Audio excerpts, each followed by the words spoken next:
അപ്പോൾ പുതിയൊരു വീഡിയോയിലേക്ക് സ്വാഗതം. തുടരും എന്ന ചിത്രത്തിൻ്റെ വേൾഡ് വൈഡ് കളക്ഷൻ വന്നിട്ടുണ്ട്.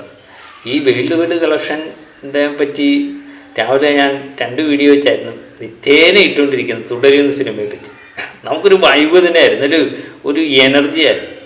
പക്ഷേ ഇനി 2 ദിവസം കൂടെ ഉള്ളൂ. ഇപ്പം ഇന്നും നാളെയും കൂടെ കഴിഞ്ഞ് കഴിഞ്ഞാൽ വീഡിയോ തുടരും എന്ന സിനിമയുടെ വീഡിയോ ചെയ്യേണ്ട കാര്യമില്ല, അത് OTTയിലേക്ക് പോകും. അപ്പം എല്ലാവരും വിചാരിക്കുന്ന പോലെ തന്നെ ഞാനും വിചാരിക്കുന്ന 250 കോടി നിഷ്പ്രയാസം മറികടക്കാവുന്ന ഒരു ചിത്രം തന്നെയായിരുന്നു തുടരും. ഒരുപക്ഷെ OTT അല്പം കൂടെ നീട്ടി വെച്ചിരുന്നെങ്കിൽ, പക്ഷെ അത് നടക്കുന്നില്ല എന്നുള്ളതാണ്. OTT റിലീസ് ആകുന്നതിനനുസരിച്ച് ഇതിൻ്റെ കളക്ഷൻ കുറഞ്ഞു വരുന്നതായി കാണുന്നുണ്ട്. പക്ഷേ ഇന്നും 43 ലക്ഷം കളക്ഷൻ നേടിയ ചിത്രമാണ് തുടരും. അപ്പോൾ ഈ ലെവൽ തന്നെ കുറച്ച് ദിവസം കൂടെ പോയേനെ എന്ന് തന്നെയായിരുന്നു നമ്മൾ വിചാരിച്ചത്. പുതിയ റിലീഫൊന്നും വരുന്നില്ല. അപ്പം തുടരും ചിത്രം കുറച്ച് നാളും കൂടെ ഓടിയേനെ. പക്ഷേ OTT റിലീഫ് ആയി. OTT റിലീഫിനെ പറ്റി പലരും പല അഭിപ്രായങ്ങൾ പറഞ്ഞു. അത് നേരത്തെ തന്നെ തീരുമാനിച്ചു, അതിൻ്റെ ഡേറ്റ് ഒന്നും മാറ്റി വെക്കത്തില്ല. ഏതായാലും OTTയിലും ഇതൊരു തകർപ്പൻ വിജയമായി മാറും എന്ന് തന്നെ നമ്മൾ വിചാരിക്കാം. ഇത് വേൾഡ് വൈഡ് കളക്ഷൻ വന്നു കഴിഞ്ഞപ്പം 33ാമത്തെ ദിവസമാണ്. ഇന്നലത്തെ വന്നിട്ടുള്ള എല്ലാം കർണാടകത്തിൽ നിന്ന് 1 ലക്ഷം രൂപയാണ് ഇന്നലെ കളക്ട് ചെയ്തത്. അങ്ങനെ 8,11 ലക്ഷം രൂപയായി. തമിഴ്നാട്ടിൽ നിന്ന് 1 ലക്ഷം രൂപ, 5,84 ലക്ഷം രൂപ. കേരളത്തിൽ നിന്ന് 43 ലക്ഷം രൂപ. അങ്ങനെ 118,21 ലക്ഷം രൂപ. ഇന്ത്യ ഗ്രോഫായിട്ട് കാണിക്കുന്നത് 139,95 ലക്ഷം.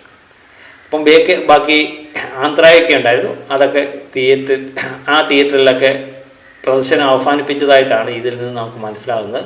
വേൾഡ് വൈഡായിട്ട് 233,50 ലക്ഷം രൂപയാണ് ഇത് കളക്ട് ചെയ്തിരിക്കുന്നത്. ഓവർസീസ് കളക്ഷനായിട്ട് 93,55 ലക്ഷവും.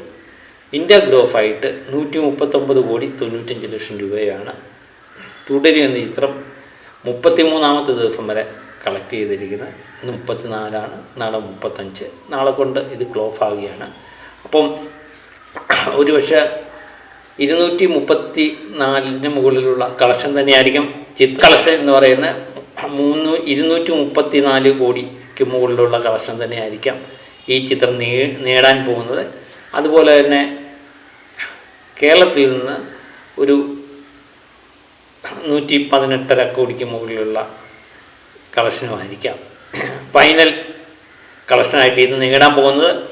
അപ്പം ഇതിന് വേറെ പല പ്രത്യേകതകളുണ്ട്. തുടരും ചിത്രം ഫൈനൽ സ്റ്റേജിലേക്ക് പോയിക്കൊണ്ടിരിക്കുമ്പോഴും, ഇത് ഫൈനൽ സ്റ്റേജ് പോയി എന്ന് പറഞ്ഞാൽ കളക്ഷൻ തീർന്നു പോകുന്നതല്ല, നേരത്തെ അഗ്രിമെൻ്റ് പ്രകാരം OTTയിലേക്ക് പോകുന്നത് കൊണ്ട് മാത്രം തിയേറ്ററിൽ ഈ പ്രദർശനം അവസാനിപ്പിക്കുന്നതായിട്ടാണ് നമ്മൾ അറിയുന്നത്. അപ്പം ഇതിൻ്റെ കളക്ഷൻ നമ്മൾ നോക്കും. തുടരും എന്ന ചിത്രം റിലീസ് ആകുന്നതിന് മുമ്പ് പോലും 100 കോടി കടന്നിട്ടില്ലായിരുന്നു. അത് തുടരും എന്ന ചിത്രം കടന്നു. അതാരും പ്രതീക്ഷിച്ചതല്ല.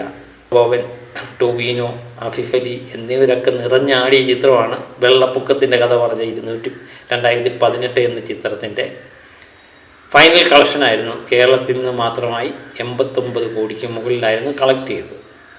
അത് മറികടക്കുക എന്നുള്ള ആഗ്രഹമായിരുന്നു എല്ലാവരെയും സംബന്ധിച്ചുള്ളത്. അതും മറികടന്ന് ഏകദേശം 30 കോടിക്ക് മുകളിലുള്ള തുകയാണ്. അതിൽ നിന്ന് 30 കോടിക്ക് മുകളിലുള്ള തുകയാണ് തുടരും എന്ന ചിത്രം നേടിയത്. ഏകദേശം 118 കോടിക്ക് മുകളിലുള്ള തുക തുടരും നേടുമ്പം ഇത് അടുത്ത കാലത്തൊന്നും തകർക്കാൻ പറ്റാത്തൊരു കളക്ഷനിലേക്കാണ് എത്തി നിൽക്കുന്നത്. നാളെ ഏതെങ്കിലും ചിത്രങ്ങൾ തകർക്കാം, അല്ലേ?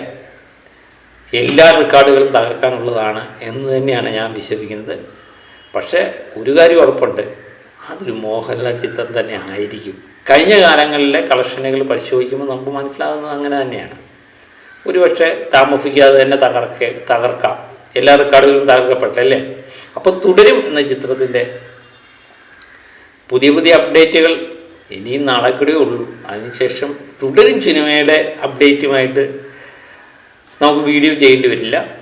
എന്നാലും ഞാൻ പറഞ്ഞില്ലേ, കുറച്ച് 10-30 ദിവസമായിട്ട് തുടരും സിനിമയെ പറ്റിയുള്ള വീഡിയോകൾ ചെയ്ത് തുടരും എന്ന സിനിമയെപ്പറ്റി നമുക്കെന്തോ ഒരു ആകർഷണത്വവും എന്താ പറയുക, ഒരു സ്നേഹമൊക്കെ തോന്നിയായിരുന്നു. അത് ഈ വീഡിയോയിലൂടെ ഇന്നും നാളെയും കൂടെ വീഡിയോ ചെയ്യാം അല്ലേ. അപ്പം പുതിയ പുതിയ വിശേഷങ്ങളും വാർത്തകളും ഒക്കെ ആയിട്ട് വീണ്ടും ഞാൻ എത്തും വരെ ഓക്കെ ബൈ.